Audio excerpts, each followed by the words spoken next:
Oh my god, I actually finished a model. This is my version of Megatsuki from the Frame Arm series. 1 to 100 Kotobukiya. Yes, this thing is giving me a lot of headache. I've been building this guy for about 2 months? No, more than that, 3 months. Most of the time it's sitting there in pieces in the box. Yeah, I really couldn't get my mind to actually do anything for it. If you have the model, you'll notice there's something different about him. Namely the color scheme and something about his head. Let's see if I could show it to you. Come on. And you probably need a light. There we go. Yes, there is a square visor on top of his eye, because you can see that his eyes are still in there in a very pale blue. That is because I want him to look a little bit like a Virtual One kit. Because this guy has so much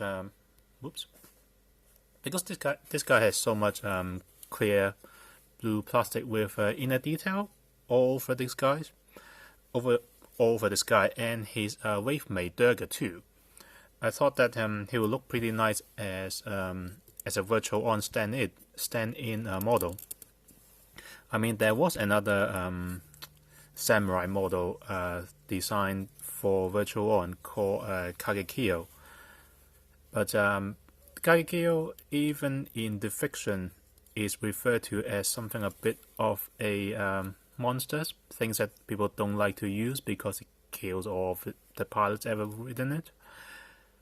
And I imagine what will happen if there is a version of close range samurai Virtuoid that doesn't kill people. Would people ride it? Would people who actually survive using the original Kagekiyo what would they use? I mean, they probably can use Temjin, because that's one of the best close range Virtuoid in the franchise. But well,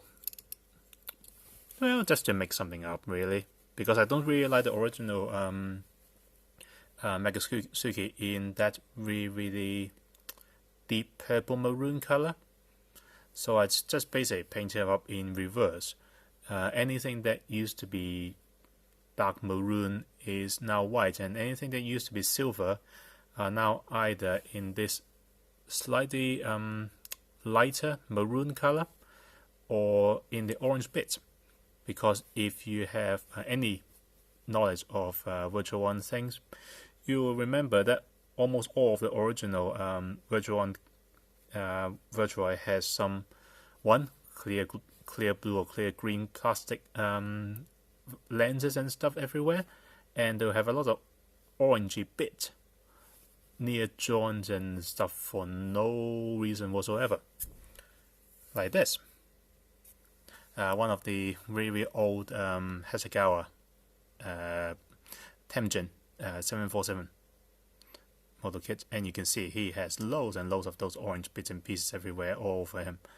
I'm not trying to replicate that because that's mad, and even if I pick every single detail on this guy to turn into orange, it will not be able to match up to that.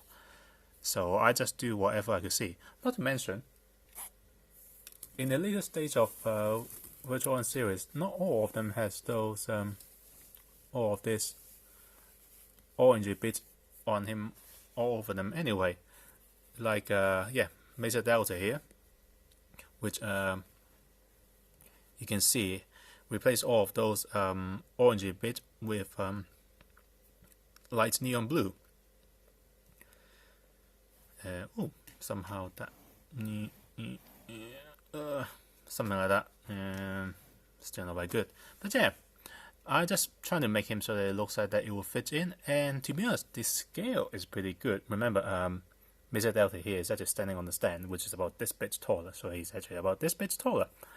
It's actually a very good fit in terms of scale, and in terms of bulkiness, he looked very much like a very heavy version of a Virtuoid, a bit like Raiden, a bit like Vox, a bit like the old Beldor, right? Dorker with a slightly slimmer body shape.